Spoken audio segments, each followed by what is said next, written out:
ne ñëwal ma wax la fooy jaar alaaji ñëwal ma wax la nooy def ak waaji ca kër dang koy dundal wàññi ci. salaamaaleykum man la Tata Thérèse maa fi dellu si waat tey ci wàññi Vitef Cuisine tey moom dañ leen indil tey moom dañuy oyofal dañ leen indil tey neem au poulet avec des crevettes. Aujourd'hui on vous présente des nems au poulet avec des crevettes et pour faire nos nems du moins on aura besoin du blanc de poulet, des crevettes, des champignons de Paris, du persil, des carottes, de l'oignon vert. Ici on a du vermicelle de riz mooy vermicelle bi ñu koy wooye aussi vermicelle chinois moom lañu defaree neem yi. Dinaa ci soxla aussi poivron vert, un peu de piment vert. J'aurai besoin aussi de la sauce Nyokman. Dinaa ci def aussi sauce soja moom gis ngeen moo nekk ni sauce bi c'est salé. J'aurai besoin aussi de l'ail, 2 œufs, du sel, autant pour moi, du poivre blanc. Ici, c'est un peu d'origan. J'aurai besoin aussi des oignons. Dinaa ci def tamit des galettes de riz. Ici, j'ai 2 formes. Gis ngeen forme bi mooy forme triangle bi. yor naa fi aussi forme bu ronde bi gis nga xaaral ma wan leen paquet bi la voilà. Dinaa ci def aussi dinaa ko defar tamit ak les feuilles de samoussa xaar leen ma wan leen feuille bi voilà gis ngeen dinaa jël beneen moitié bi nga xamante ne feuille de samoussa laay defaree sama neem et sans plus tarder on va commencer. Waaw gis ngeen pour gagner plus de temps j'ai mixé tous les ingrédients. Là il y a le blanc de poulet, les crevettes, l'ail, les champignons. Ici on a du poivron vert avec de l'oignon vert, les carottes, on a du persil et les oignons. Ici j'ai mon vermicelle chinois que j'ai trempé dans de l'eau chaude et j'ai laissé reposer pendant 2 à 3 minutes. Vous avez vu? Voilà, maintenant on va commencer à faire le mélange. Maintenant on va tout mélanger.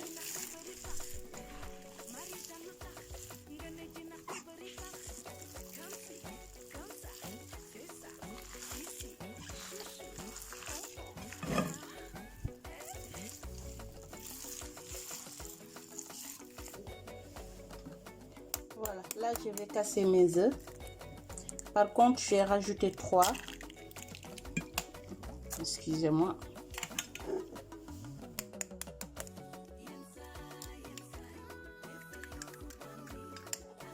Au lieu de 2 œufs, j'ai pris 3. Comme c'est beaucoup. Là, je vais mettre de poivre et je mets un peu de sel. Je mets aussi de l'origan. Après je mets ma sauce de soja. Je rajoute de la sauce Nyokman.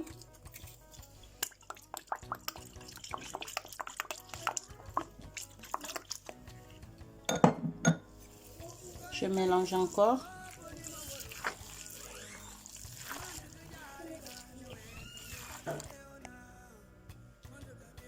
Maintenant, je vais rajouter le vermicelle chinois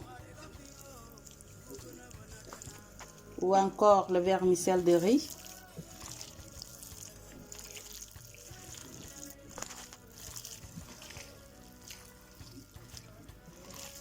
Après, on mélange.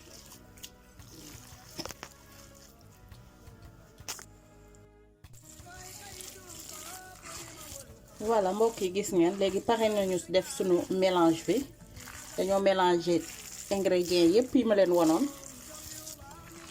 léegi ku ci am nag li nga xamante ne dañ ciy yokk pour nga gën a sàppali say neem mën nga ko ci def. bu dee aussi da nga bëgg kaane bu gën a saf wala poivre, am na ñi nga xamante ne seen neem day xaw a piquant tuuti.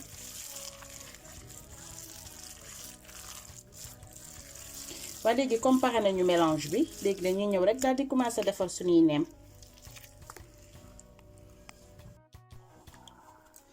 waa mbokk gis ngeen léegi dañuy ñëw commencer defar suñuy neem. gis ngeen fii nii dama fi yor ndox, mais ndox mi dama ko nugal tuuti, maanaam dama ko tàngal tuuti rek pour mu faciliter ma sama galette yi. bu ko defee boo ko trempé ci biir ndox mi dafay gaaw a nooy. gis ngeen léegi dama commencer ci galette yu carré yi.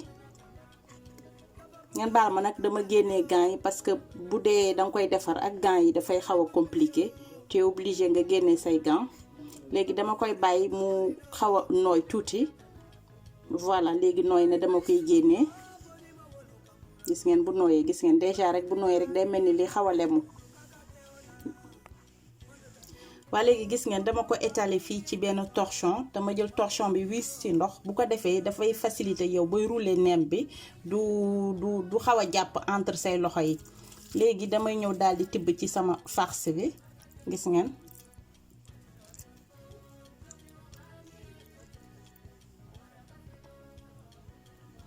léegi gis ngeen mooy buu bi, buu galette bi moom ngay jël nga daal di ko tëddal. gis ngeen boo tëddalee xam nga déjà yi ngeen di gis farce baa ngi feeñ.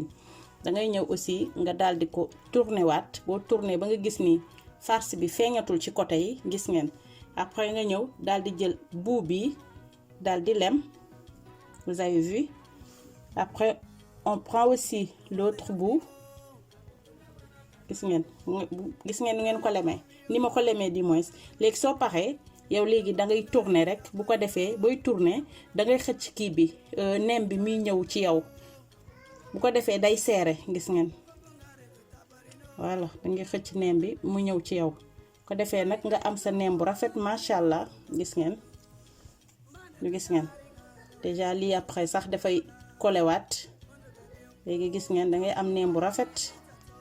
xam gën ko seere parce que boo ko seerewul rek booy saaf duulin bi da ciy dugg. léegi pour éviter duulin bi dugg ci foog nga koy voilà gis ngeen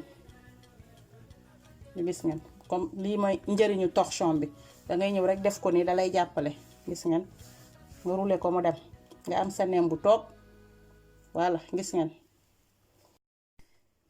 waa léegi gis ngeen dañuy ñëw ci galette bu ronde bi. léegi boobu moom tamit da ngay ñëw nga daal di def la même chose.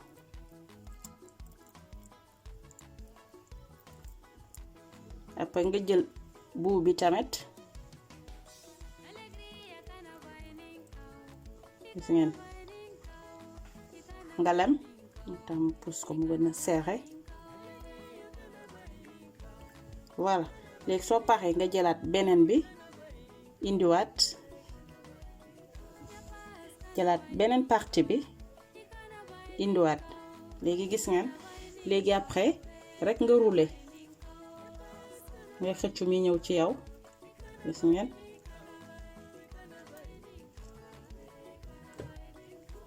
voilà gis ngeen seen neem bi macha allah. waa mbokk yi gis ngeen yi moo nekk neem yi ma war a defar ak feuille de samoussa yi. gis ngeen dama ko dagg en 4 parts.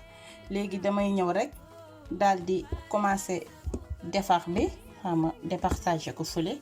léegi da ngay ñëw rek jël yow feuille nga par feuille la. da ngay ñëw daal di dindi feuille. léegi gis ngeen da ngay ñëw rek daal di def bu ko defee yow neem yu yem nga. waa léegi gis ngeen dama jël benn feuille ma daal di jël sama farce bi def ko. léegi gis ngeen da ngay ñëw rek lem. yi moom moo gën a gaaw sax ak feuille samoussa yi. bu ko defee yow da ngay am neem yu yem mu doon genre amuse-bouche yi nga xamante ne c'est neex ba jéggi dayoo la def. léegi bu ko defee gis ngeen bu ngeen defee nii da ngay ñëw rek lemaat. gis ngeen comme feuille de galette yi rek. gis ngeen lem après bu ko defee ngeen tourner. bu ko defee rek ngeen am ay doomu samoussa. doomu neem di moins. gis ngeen léegi bu ko defee gis ngeen feuille bi nii laa dafa collé woon sax man fii dama d'habitude comme nu may defaree samoussa rek damay def tuuti pâte maanaam pâte bi moo nekk farine gis ngeen farine la rek ak ndox moom ngay ñëw rek daal di def pour nga mën a tëj gis ngeen boo paree rek nga tëj yi moo gën a neexati sax te gën a gaaw. Voilà léegi comme jot naa leen woon ñetti façon neem yi ma bëgg a defar ci différentes feuilles de galette yi mu nekk ñaari feuilles de galette yi nga xamante benn bi ronde la benn bi mu nekk triangle moo boole ko ci ak feuille de samoussa waaye léegi nag nii lay continuer nag ba samay neem pare comme ça après ma wan leen finition bi. waa mbokk yi gis ngeen macha allah yi moo nekk sunu neem yi ñu defar waaw gis ngeen. yi mooy neem yi ñu defaree ak galette de riz yi après ma wan leen tamit neem yi nga xamante ne defar naa ko ak les feuilles de samoussa waaw gis ngeen yi moo nekk neem yi ñu defaree avec les feuilles de samoussa macha allah waaw ba tax ni nag léegi gis ngeen man neem yi dama koy jël daal di ko def ci sachet congélation bu ko defee ma bàyyi ba le lendemain ma daal di ko frire.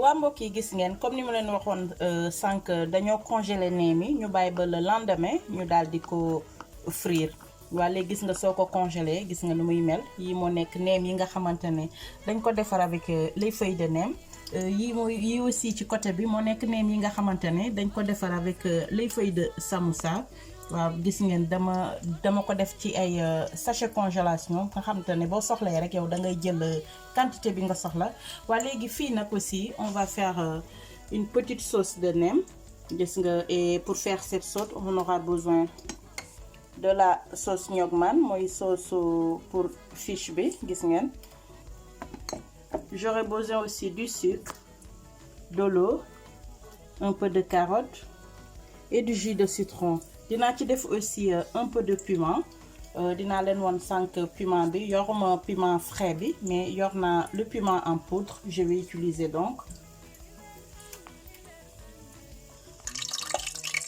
waa mbokk yi gis ngeen léegi dañuy ñëw rek daal di commencer saaf suñuy ñam maintenant on va commencer à frire nos nems.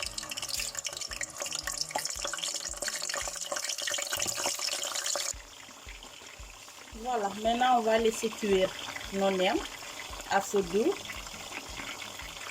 Entre-temps, je vais préparer la sauce de nems aussi.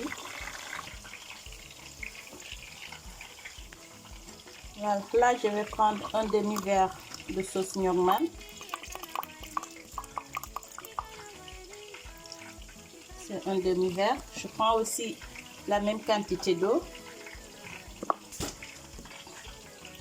Autant pour moi, c'est un quart de verre de sauce ñogman. Je fais la même chose, un quart de verre d'eau.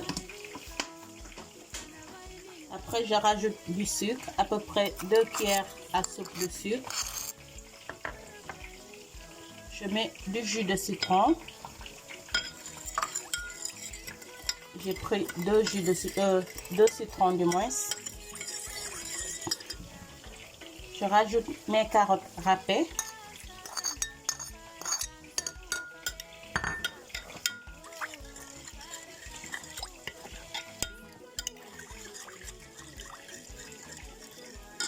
Après, je vais rajouter du piment. Là, j'ai trouvé du piment frais. Je vais ciseler un peu. Et je rajoute du piment. Pour le piment, si vous aimez beaucoup de piment, vous pouvez en rajouter.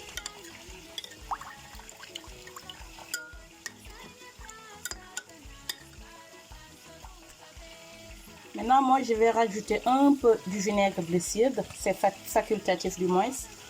C'est juste pour casser le goût de la sauce ñogman. Comme j'aime pas trop le goût.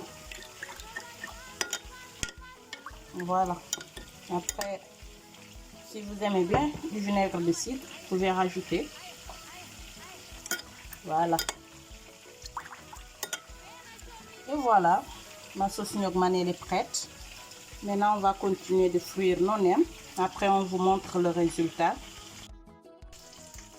waa mbokk yi gis ngeen macha allah gis ngeen sunu différents neem yi gis ngeen mu nekk neem yi nga xamante ne dañ ko def avec les feuilles de samoussa et les autres aussi ñu def ko avec les feuilles de neem accompagné avec la sauce de neem gis ngeen surtout neem yi moom dafa croustillant ba ëpp yi ànd ak sauce de samoussa yi xaar leen ma wan leen ma ñam tuuti wan leen voilà rek quel délice gis ngeen ma daal di ko capp tuuti ci soosu neem bi oh c'est trop bon lii neex na waaye li mbax xuus la ko duñ ko waxee waaw ba tax na nag moom tey moom sama recette neem yi dama ko fas yéene may ma chérie Victor Gomis fële ca Massy di ko may Kat avec ses enfants et son mari ma di ko may aussi ma petite sœur Arlène di ko may madame Bass Yvette avec ses enfants ak borom këram ma di leen ko may yéen ñëpp sama chers abonnés di leen wax tamit bu leen fàtte di abonné di partager di liker surtout ma di ko may sama papa Boy Naar kooku moom sama papa bopp la may naa la ko père nag ci xol bu sedd guy ma di leen jox dig daje fii ak beneen yoon ak beneen recette fii ci Vitesse Cuisine merci.